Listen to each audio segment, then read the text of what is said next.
May 12, 1943, northern Tunisia. The desert wind moved like a ghost over miles of shattered armor. Burnt-out panzers lay half-buried in sand, their steel still hot from yesterday's fire. Columns of exhausted men trudged silently along a dirt road, the last remnants of the Afrika Korps. Dust clung to their faces, mixing with sweat and disbelief. American jeeps rolled beside them, engines rumbling low, their drivers watching but not jeering. These were once the soldiers of Rommel, proud, disciplined, feared. Now, they were prisoners. For many, the word itself felt unreal. Some still expected a counterattack, others a miracle from Berlin. None came. As they reached a fenced holding area near Bizerte, a U.S. officer raised a hand. Water canisters were passed around. The Germans stared. Clean water, calm orders, no mockery. It was the first hint that captivity under the Americans might not be what they imagined, because soon these men would be sent across the ocean, to a land they'd never seen. In late 1942, the war in North Africa reached its breaking point. For nearly 2 years, the vast desert stretching from Egypt to Algeria had been a shifting battlefield, a place where tanks vanished over dunes and the horizon shimmered like a mirage. Here, two men's strategies collided. Field Marshal Erwin Rommel, the Desert Fox, and Britain's General Bernard Montgomery. Their duel became legendary. Speed versus attrition, improvisation versus supply. But by the winter of 1942, the tide had turned. The Afrika Korps, stretched thin across hundreds of miles, was running on fumes. Allied air power ruled the skies. The once bold German columns that had thundered toward the Nile now fought desperately just to hold ground. Every drop of fuel, every artillery shell had to cross a Mediterranean under siege by Allied bombers and submarines. The decisive blow came in two converging movements. From the east, Montgomery's Eighth Army pushed relentlessly out of Egypt after the victory at El Alamein in November 1942. From the west, American and British forces landed in French North Africa, Operation Torch, seizing ports in Morocco and Algeria. For the first time in the war, Axis troops were trapped between two advancing fronts. Rommel knew it. His men knew it. Tunisia became a cage. By early 1943, German command tried to salvage what was left. Reinforcements arrived. Not enough to win, only enough to prolong the inevitable. Hitler demanded that the Afrika Korps hold Tunisia to the last man. Rommel, exhausted and ill, quietly left Africa in March. In his absence, General Hans-Jürgen von Arnim took command, inheriting a doomed army. The final months were brutal. Allied artillery rained over the mountain passes. The Luftwaffe, once dominant, had been reduced to scattered sorties. Food was scarce, ammunition low. In the shattered villages of northern Tunisia, German soldiers dug in among olive trees and ruins, fighting hopeless rearguard actions. By May 1943, the Axis defense collapsed entirely. Bizerte fell to the Americans on May 7th. Tunis followed 2 days later, cut off from escape and supplies. The last pockets surrendered within days. What began as a campaign of desert conquest ended as one of the largest capitulations in German history. More than 250,000 Axis troops, including over 150,000 Germans, laid down their arms. It was a blow so vast that one Allied officer remarked, "This is the death of the Afrika Korps." But for the captured soldiers, the story was not over. For many, the next chapter would be stranger than the war itself. They expected prison, humiliation, perhaps starvation. Instead, they would board ships bound not for England or the Mediterranean islands, but for an entirely different continent. Across the Atlantic, America was preparing something remarkable. A network of camps so organized, so humane, and so quietly efficient that even its enemies would find it hard to believe. And as the convoy ships departed the African coast, the prisoners stared toward the west, unsure if they were heading into punishment, or a world that might challenge everything they had been told. The surrender in Tunisia created a logistical nightmare.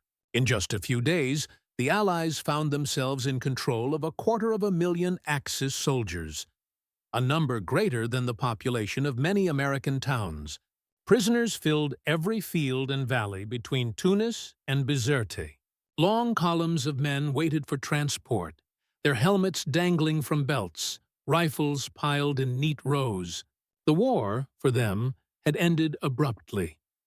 The question was what to do with them. Britain, already struggling with food shortages and bomb damage, had no capacity for so many captives. The Mediterranean islands could not hold them safely. The solution came from across the Atlantic. The United States, still untouched by war on its own soil, had the space, the resources, and the will to manage them. By summer 1943, the U.S. War Department began organizing one of the most extensive prisoner-of-war operations in modern history. More than 400 camps were planned across the American mainland, from Texas to Pennsylvania, from California to the Deep South. Empty fairgrounds, training bases, and rural farmlands were converted almost overnight into fenced compounds. The plan was as practical as it was symbolic. America would not only hold its enemies, it would civilize them. The Geneva Convention of 1929 required humane treatment for prisoners, but Washington decided to go further. Good food, clean quarters, medical care, even recreational activities were authorized. The policy wasn't kindness for its own sake, it was strategy. U.S. officials believed that treating captives well would weaken Nazi morale, encourage surrender, and demonstrate the moral superiority of democracy. For the German soldiers still reeling from defeat, it was almost impossible to imagine. Most expected grim conditions, perhaps forced labor or revenge. Nazi propaganda had painted Americans as barbaric, undisciplined, and ruthless. Better to die in Africa than be taken alive, some officers had warned. Yet now they stood in orderly lines, guarded not by shouting men, but by calm, uniformed MPs who offered water and cigarettes. The first transports left Bizerte and Oran within weeks. Packed into Liberty ships under tight guard, thousands of prisoners crossed the Atlantic in convoys shielded by destroyers. The journey took nearly 3 weeks. Storms rocked the vessels. Seasickness and silence filled the lower decks. They slept in hammocks, ate from metal trays, and stared at the dim lights overhead, wondering what awaited them on the other side. Some ships carried men from elite units, panzer divisions, Fallschirmjäger paratroopers, U-boat crews, men who had fought fiercely in the desert and on the sea. Now they were powerless, listening to Allied radio broadcasts that spoke of Allied advances in Sicily and Italy. Every mile westward deepened the realization that Germany's war might not be winnable after all. Finally, as the convoys neared the American coast, the prisoners glimpsed something none of them had ever seen. A modern industrial nation untouched by bombs. New York's skyline, hazy in morning light. Long lines of trucks and rail cars at the ports. Endless green farmland beyond the harbors. Some stared in disbelief. This was not the image of America they had been shown in Nazi newsreels. After processing at temporary holding centers, trains carried them inland. The rhythmic clatter of wheels echoed for hours as the countryside passed. Cotton fields, mountains, forests, small towns where children waved at passing trains of enemy soldiers. Guards relaxed. The men were no longer considered dangerous, only displaced. They were heading to places with names that sounded foreign even to them.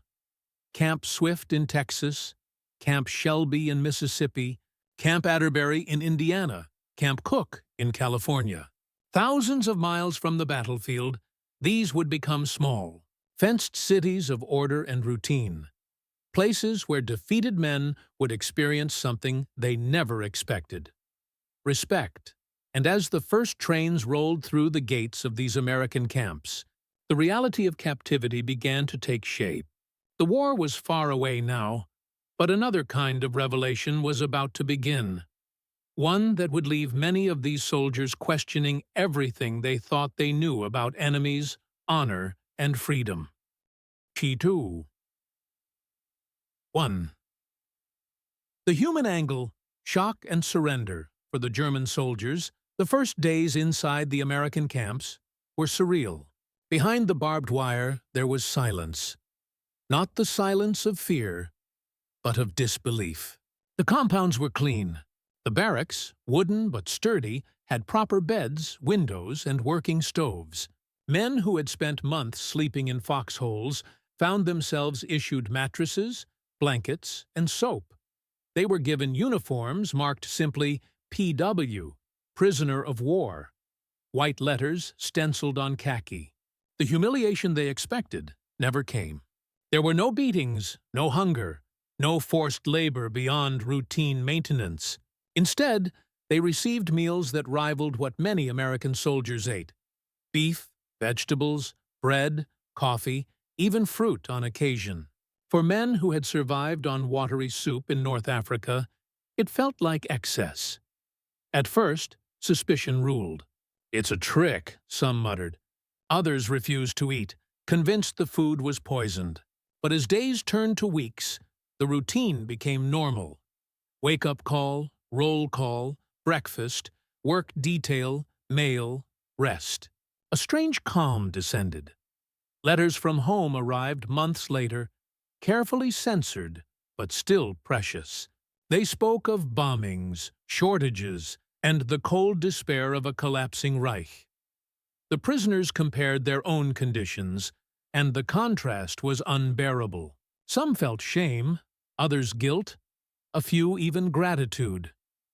For the first time, many began to question what they had fought for. If their enemy treated them with such restraint, what did that say about the ideology they had been told to die for? The war had been sold to them as a struggle between civilization and chaos. Now, behind barbed wire in Texas or Mississippi, the roles seemed reversed. The American angle, discipline, and dignity on the other side of the wire, the American guards faced their own challenge. Many were young soldiers barely older than the prisoners themselves. They had seen propaganda too. Posters depicting ruthless Nazis and fanatical killers. Yet, when they met the captives, they found men not so different from themselves. Tired, sunburned, homesick. The U.S. Army had issued clear instructions. Every prisoner was to be treated in accordance with the Geneva Convention. No exceptions. Any violation could be punished severely.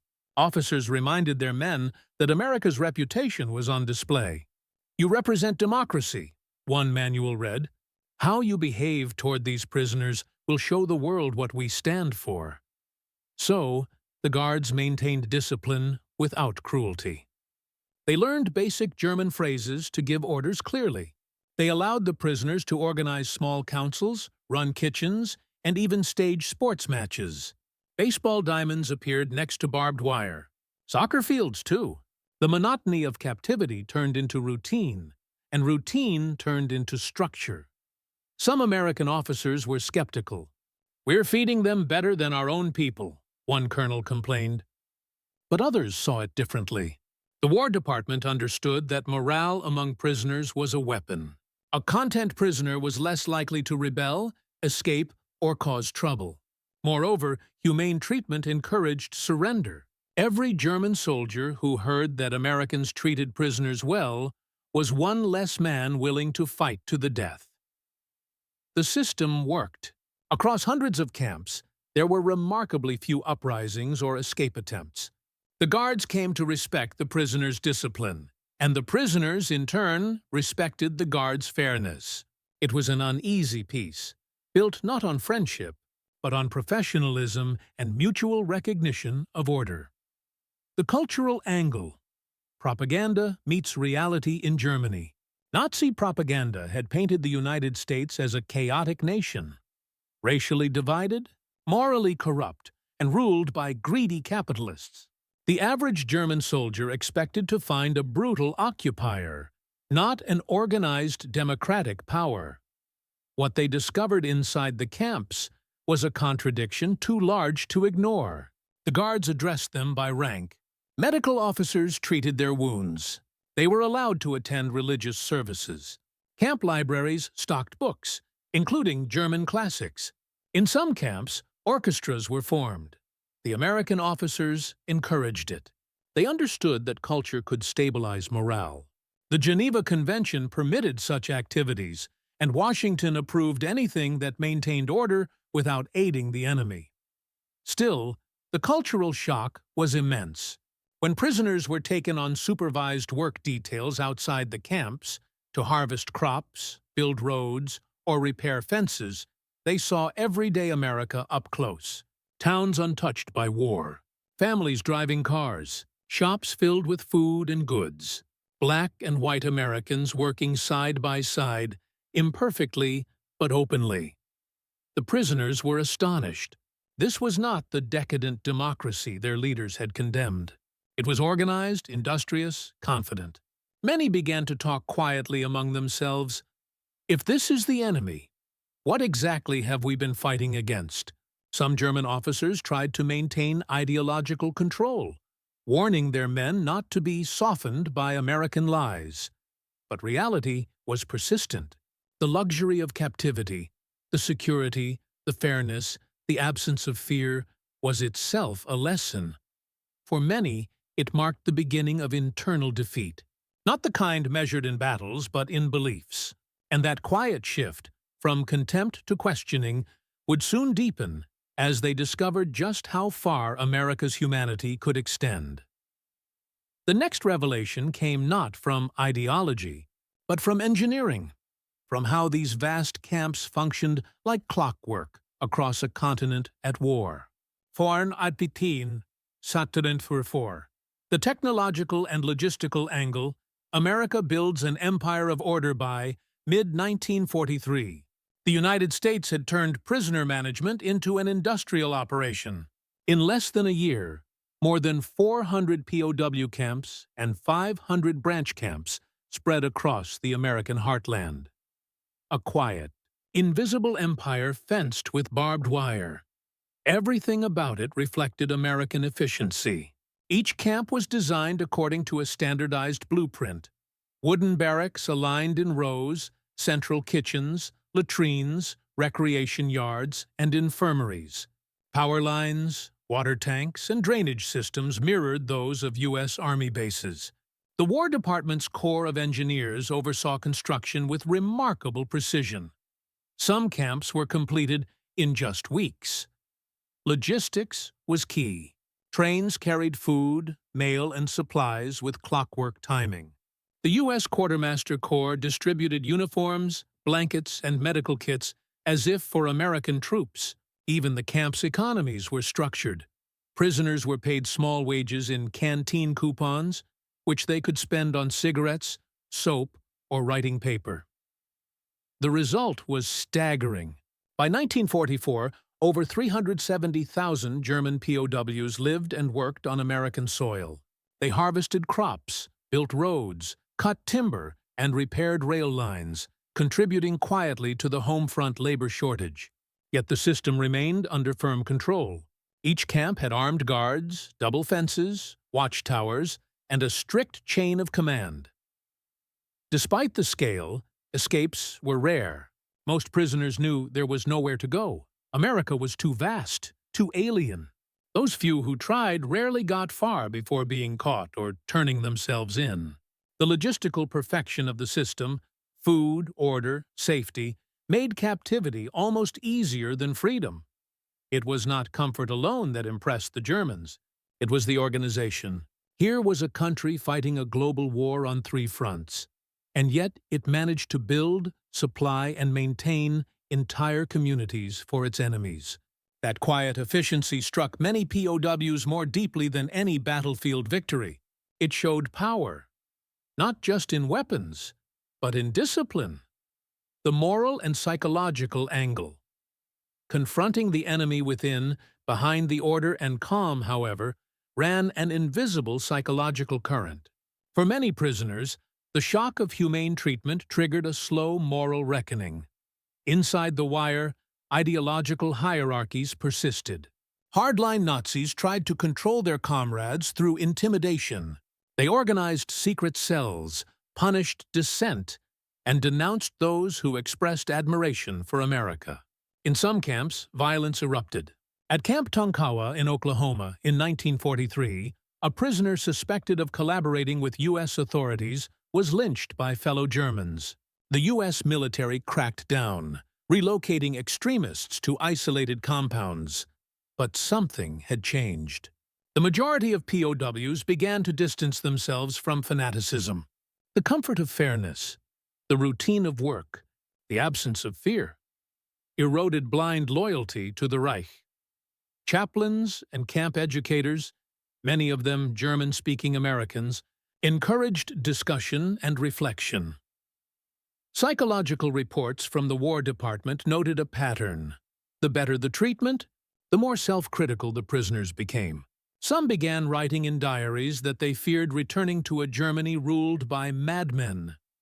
Others described a sense of shame, that they had believed lies about a nation capable of such restraint.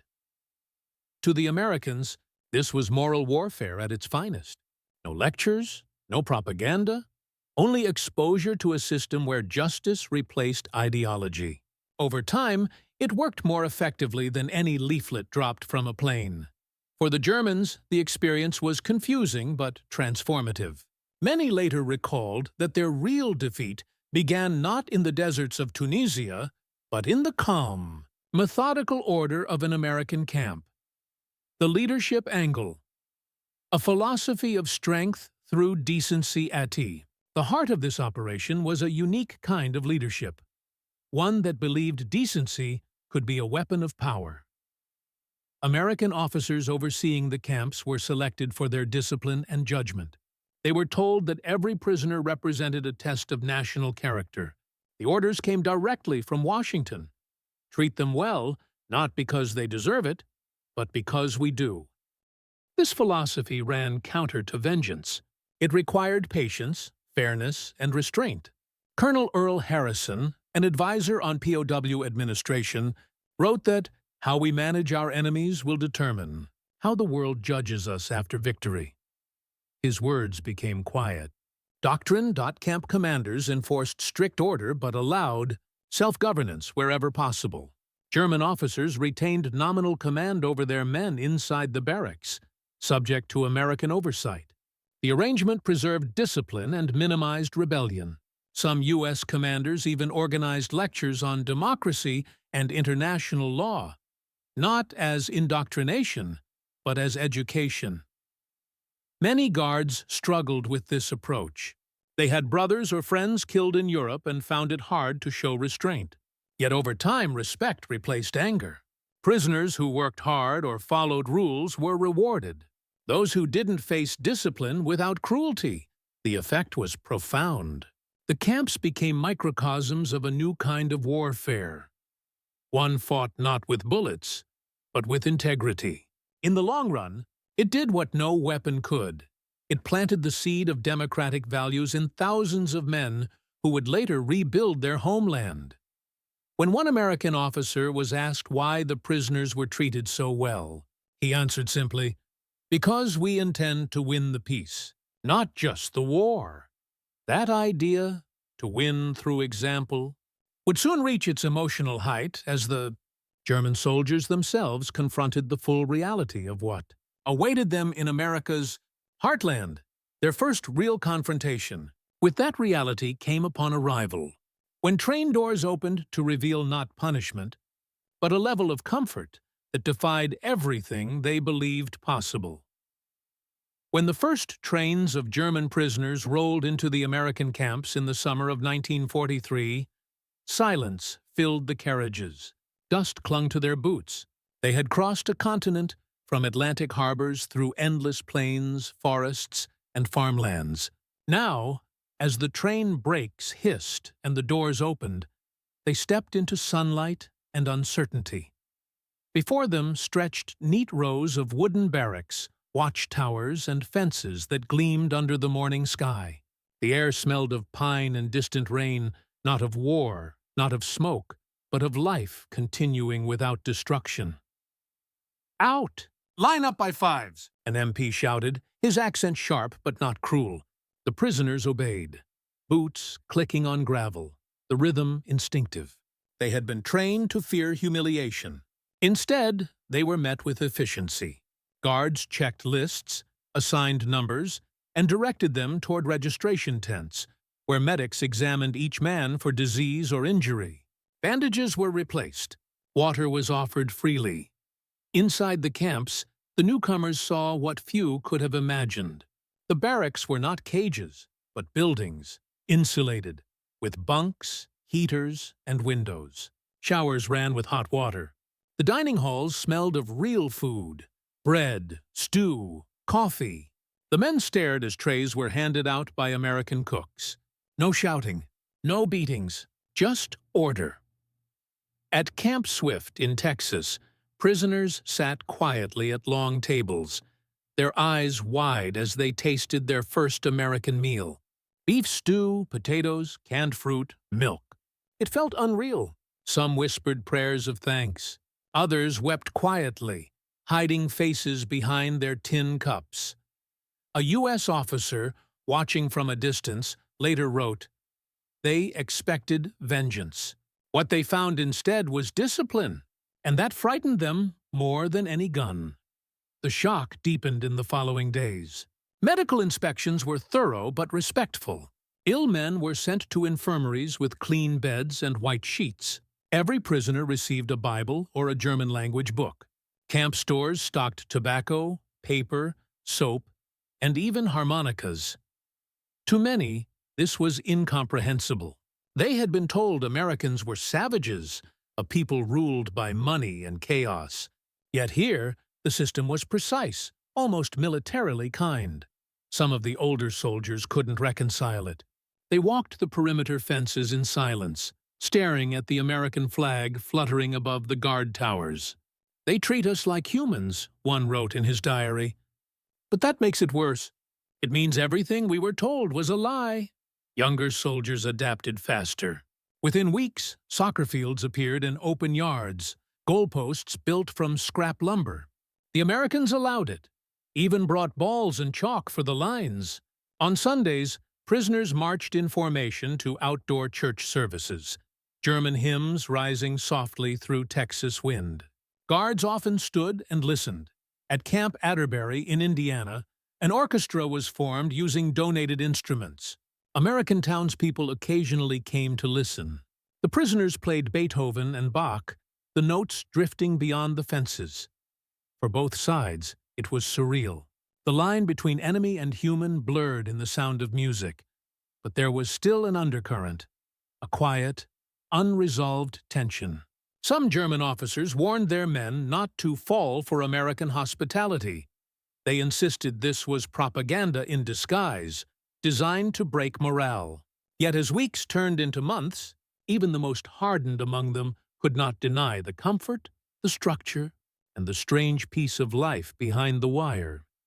They were working on farms now, under supervision, but with freedom of movement few expected. They earned small wages, enough to buy cigarettes or postcards. Farmers praised their discipline. Townspeople, at first wary, often came to see them as laborers rather than enemies. It was not friendship, but recognition, a shared fatigue after years of war. And slowly, a realization took hold among the prisoners. The United States did not need cruelty to prove its strength. Its power was evident in its calm, its abundance, its unshakable order. The same men who once marched under the swastika now stood quietly in lines at American canteens, collecting soap and sugar ration tickets, watching guards who smiled without mockery. Some wrote home describing the scenes, though their letters were censored. One described clean barracks and food better than in the army. Another confessed, If this is America, then we have been deceived. It was not just luxury. It was a mirror, reflecting the moral difference between two systems. And yet, even as the shock faded, a deeper transformation was only beginning. The camps were more than comfortable prisons. They were classrooms of contradiction. Inside them, the very ideas of obedience, authority, and truth began to fracture. By the winter of 1943, the first months of astonishment had given way to reflection. The war still raged across Europe and the Pacific, but inside the fences of America's POW camps, time felt suspended. A strange calm in the middle of global chaos. The Germans had grown accustomed to their new reality. Work details took them beyond the fences, to cotton fields in Texas, to logging sites in Oregon, to apple orchards in Michigan. Under the watch of a few guards, they labored side by side with American civilians. Many were stunned by the openness, by the absence of fear. They saw children running along dirt roads, women driving tractors, shopkeepers chatting freely with customers. No police patrols, no propaganda banners, just the quiet rhythm of a country at peace with itself. For soldiers raised under a totalitarian regime, this was the greatest shock of all. America's power did not come from intimidation or terror. It came from freedom. At night, in the barracks, conversations deepened. Men argued in whispers about what they had seen. Some clung to old loyalties, insisting the Americans were deceiving them. Others, especially younger soldiers, began to question the myths drilled into them since childhood. Letters from Germany added to the confusion. Families wrote of bombed cities, ration cards, and fear of the Gestapo. The contrast was unbearable. One prisoner later recalled, "Our families were starving, our homes in ruins, and we were eating meat 3 times a week. It was shame that fed us more than food." By 1944, the War Department had expanded the re-education program, designed not to indoctrinate but to expose. German-language newspapers like Der Ruf, The Call, circulated inside camps, edited by anti-Nazi prisoners and German-American scholars. Articles discussed democracy, justice, and the crimes committed under Hitler's regime. Cautiously at first, then with growing boldness. Some prisoners resisted reading them. Others devoured every issue. Discussions turned into debates, and debates into confessions. One former sergeant admitted to a U.S. chaplain, "I used to think obedience was the highest virtue. Now I'm not sure what I obeyed." It was in those quiet, reflective moments, far from the battlefield, that many Germans experienced their true surrender. Not the military kind, but a moral one. There were moments of emotion that no official report recorded. A prisoner at Camp Shelby asked an American guard if he might see a movie screening. Permission was granted.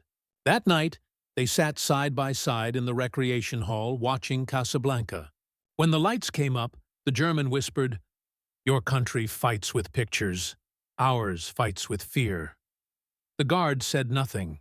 He didn't have to.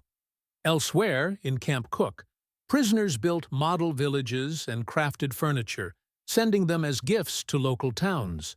Some Americans, moved by the gesture, responded with letters of thanks. "You are enemies in war," one woman wrote, "but you are men, and men must live again when peace returns." The letter circulated secretly through the barracks. A fragment of humanity passed hand to hand. Not all reacted the same way. There were still diehards, officers who refused to acknowledge defeat, who lectured their men about loyalty and racial destiny. But their words began to fall flat. The evidence of reality surrounded them. Fairness, food, freedom of speech, even laughter. The German officers reported these morale shifts back to Washington through interrogations and reports. Analysts noted that extended contact with American society has a demoralizing effect on Nazi conviction. But the truth was more subtle. It wasn't demoralization, it was awakening. By 1945, the transformation was complete. When news of Germany's collapse finally reached the camps in May, many prisoners did not cheer or cry. They sat in silence. The empire they had fought for had turned to ashes, but in its place, they had glimpsed another model of power. One POW, years later, said simply, "In captivity, we saw how democracy behaves when it wins. That's when we understood why we lost." That realization marked the quiet climax of their journey. Not one of fire and death, but of clarity. These men, once the soldiers of Hitler's most trusted army, had come face to face with an uncomfortable truth. America's greatest weapon was not its tanks or planes, but its values. And as the war moved toward its final fury in Europe, the men behind those fences began to think about what might come after, and what kind of country they would return to when the gates finally opened. By late 1944, the war outside the fences had become a distant thunder. Inside America's prisoner of war camps, life had settled into a rhythm so steady it almost felt ordinary. For the German captives, the fear of the unknown had long faded. What replaced it was something they hadn't known for years: routine, stability, and the quiet dignity of purpose. Each morning began with the bugle, roll call, breakfast. Then the daily assignments. Some men worked in the camp workshops repairing uniforms and tools. Others were loaded into trucks and taken to nearby farms, sawmills, or factories.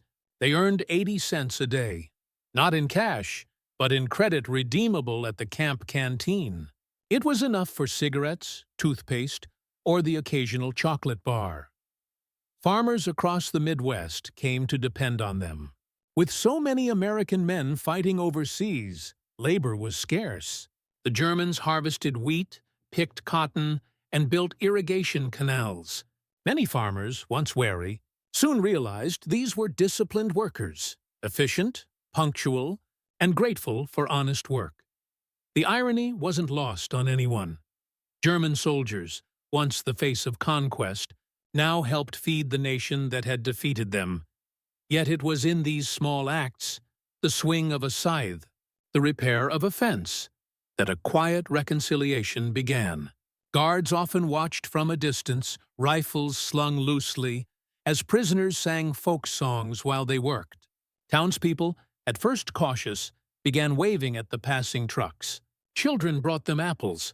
Old men offered cigarettes. Humanity, long buried under propaganda, slowly re-emerged. Inside the camps, the transformation deepened. Educational programs expanded. English classes, history lessons, even debates on democracy. Chaplains and professors visited to hold discussions about Germany's future. The goal wasn't indoctrination, but rehabilitation. America understood that one day these men would go home, and what they carried back could shape the peace to come. Some camps became small communities of learning. At Camp McCoy in Wisconsin, prisoners published their own newspapers and essays.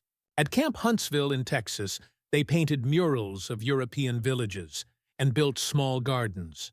The walls were still lined with barbed wire, but inside them grew a kind of freedom that came not from movement, but from understanding. Letters from home continued to arrive. Stories of bombings, hunger, and despair. For many, guilt replaced anger. They ate well, slept safely, and read about their families scraping for food under Allied bombs. "We live like kings here," one wrote, "and our wives queue for bread." This guilt drove some to introspection, even remorse. Others sought redemption in work and faith. Religious services were full on Sundays. Some found comfort in American chaplains who spoke fluent German and preached forgiveness without accusation. A small number of prisoners, perhaps a few hundred, volunteered to assist in the re-education programs openly, renouncing Nazism. They were called progressives, often targeted by hardliners but quietly supported by American officers. Their courage inside those camps meant more than they realized. They were the first seeds of post-war Germany's democratic rebirth. And yet, despite the comfort, Every man knew it was still captivity. Beyond the fences, the United States lived in peace. Cities untouched, skies clear, factories alive. Beyond the ocean, their homeland was collapsing. By 1945, as Allied forces entered Germany and news of atrocities at concentration camps reached the world, many POWs could no longer look away. Some refused to believe it. Others wept in silence. "We thought we were the civilized ones," one officer confessed to an American guard. But here, we saw civilization for the first time. The paradox of their captivity was complete. They had lost a war, but found their humanity. And as the guns in Europe fell silent that May, the question shifted. What would become of these men when the war was finally over? When the fences came down, and they faced the broken world they had left behind? The war ended on May 8, 1945. Germany lay in ruins, cities reduced to rubble, millions displaced, the Reich shattered. For the German prisoners scattered across America, the news arrived quietly. There were no celebrations, no tears, only silence. At some camps, the guards lowered the flags to half-mast in respect for the dead. All the dead, on every side. In others, chaplains held simple memorial services. Prisoners attended in their best uniforms, heads bowed, unsure what to feel. They were told they would soon be sent home.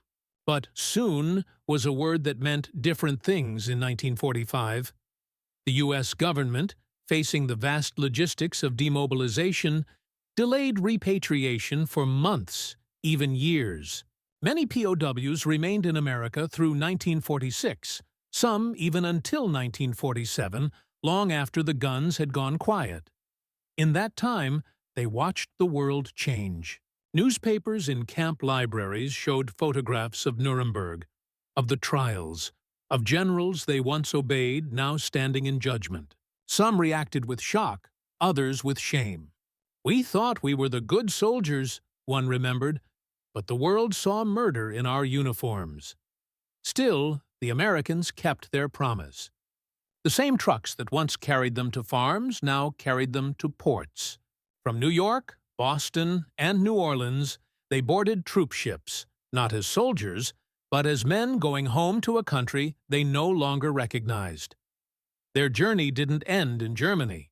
Under the terms of Allied agreements, many were first sent to British and French labor camps in Europe to help rebuild the continent they had once helped destroy.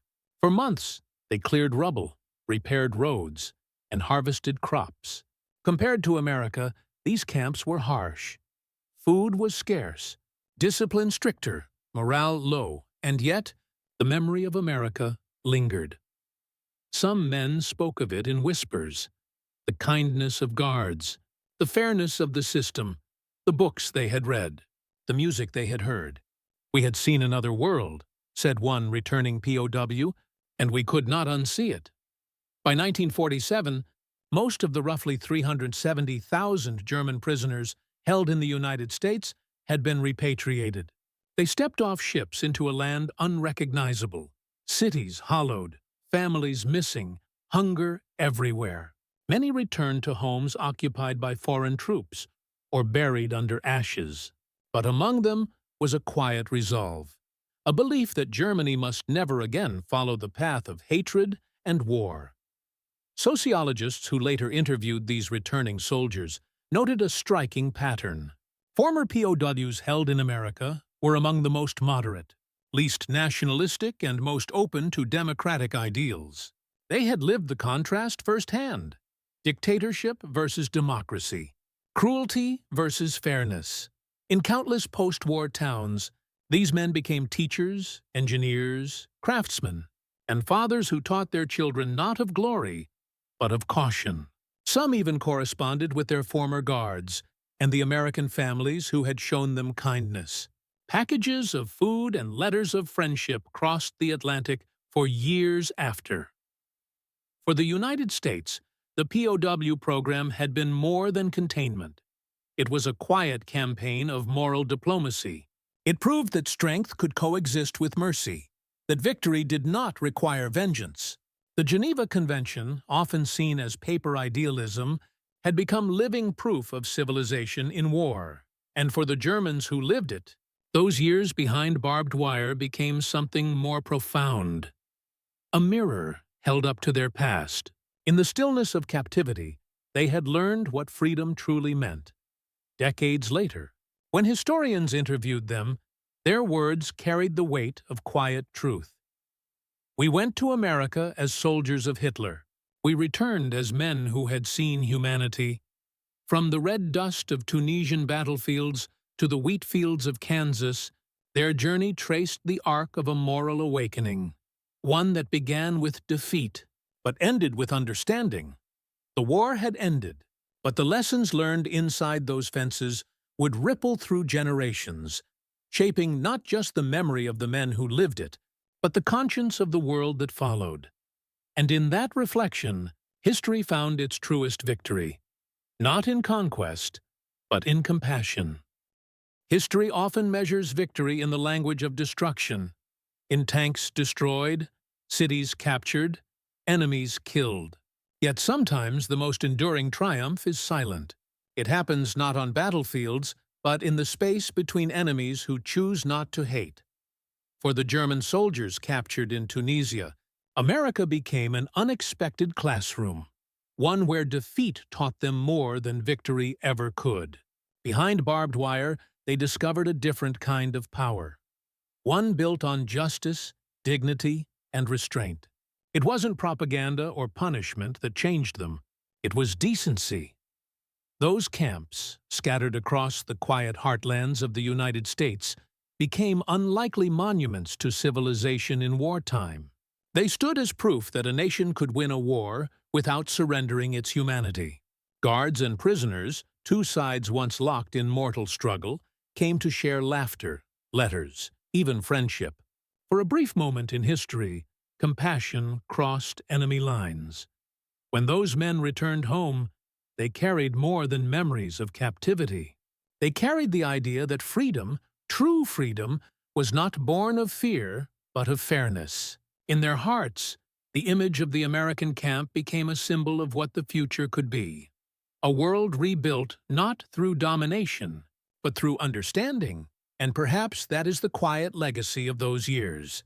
The Allies had crushed the Reich militarily, but it was this, the human dignity shown in victory, that ensured tyranny could never rise again in the same form.